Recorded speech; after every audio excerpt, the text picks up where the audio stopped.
At first glance, Lisbon in the early 18th century announces itself not as a quiet European capital but as a city swollen with motion, noise, and ambition. From the Tagus River, the city rises in pale stone tiers, its hills crowded with churches, palaces, warehouses, and dense neighborhoods clinging to slopes that seem to defy geometry. Ships crowd the harbor in restless layers, merchantmen, royal vessels, fishing boats, foreign traders, each carrying not only cargo but information, labor, disease, capital, and power. The air smells of salt, tar, spice, sweat, incense, and sewage all at once. Lisbon is not merely a place where people live. It is a machine through which the early modern world circulates. To understand Lisbon in the 1700s is to understand a city shaped by empire rather than industry, by extraction rather than manufacture, by global flows rather than local production. Portugal, once a pioneer of maritime expansion, now finds its capital sustained by distant territories whose wealth arrives in concentrated bursts rather than steady development. Gold from Brazil pours into the city in quantities that astonish contemporaries.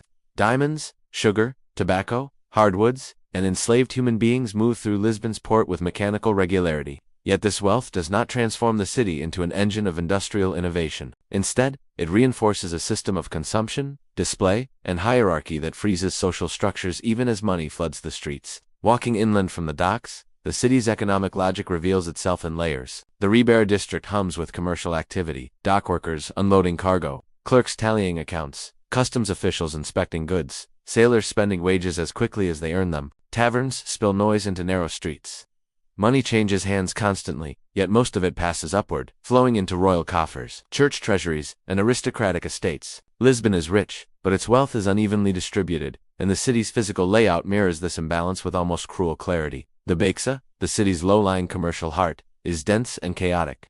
Medieval street plans persist, creating a maze of tight alleys where light struggles to reach the ground. Here, live artisans, shopkeepers, laborers, and clerks, their lives governed by rhythms of trade and necessity rather than grandeur. Workshops produce shoes, tools, furniture, and clothing, but rarely at scales large enough to challenge imported goods. Portugal's empire supplies raw materials.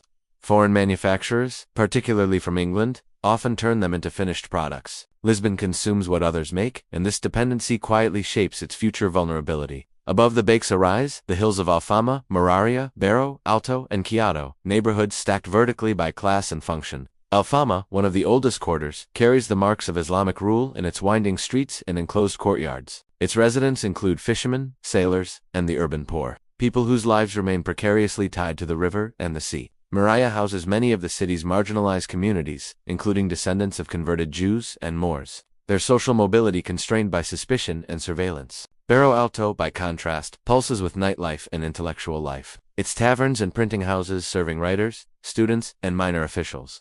Chiado becomes a space of cultural ambition, where bookstores, cafes, and theaters suggest a city aware of Enlightenment ideas even as it resists their deeper implications.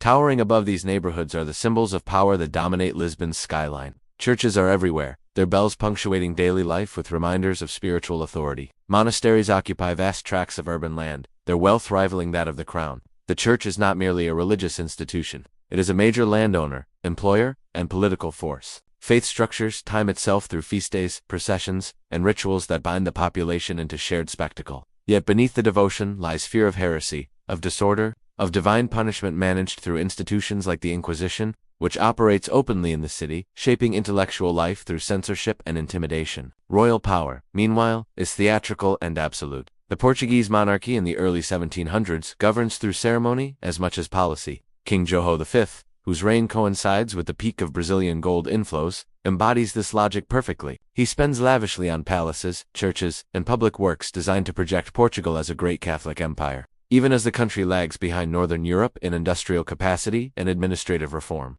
Lisbon becomes a stage upon which imperial wealth is displayed rather than reinvested. Marble facades rise while manufacturing stagnates. Processions glitter while infrastructure decays. One cannot move through Lisbon without sensing how closely labor and hierarchy intertwine.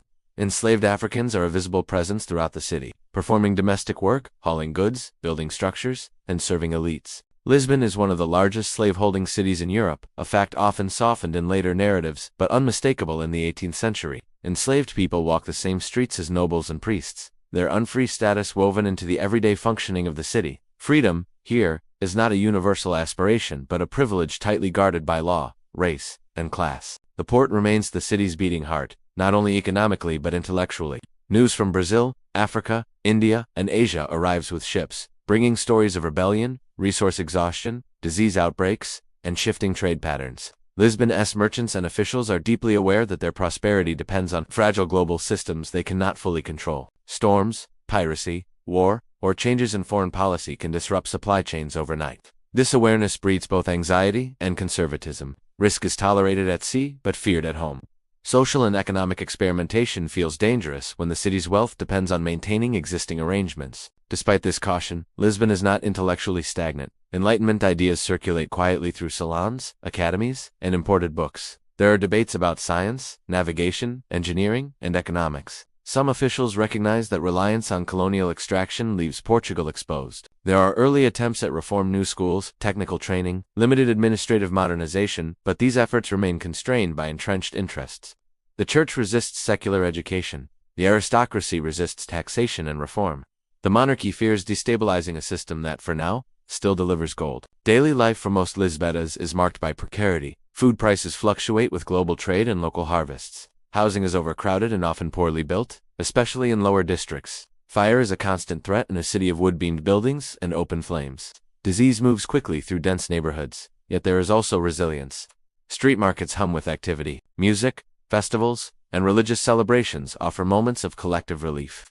The city knows how to endure, even when it does not know how to transform itself. The contrast between surface splendor and structural fragility becomes increasingly apparent as one moves between social spaces. Royal ceremonies suggest permanence, but the urban fabric beneath them is strained. Roads are uneven, drainage is poor, and many buildings lean precariously on ancient foundations. Wealth has arrived faster than planning or governance can adapt. Lisbon grows outward and upward without a coherent vision, relying on inherited forms to manage modern pressures. It is a city living off momentum rather than innovation.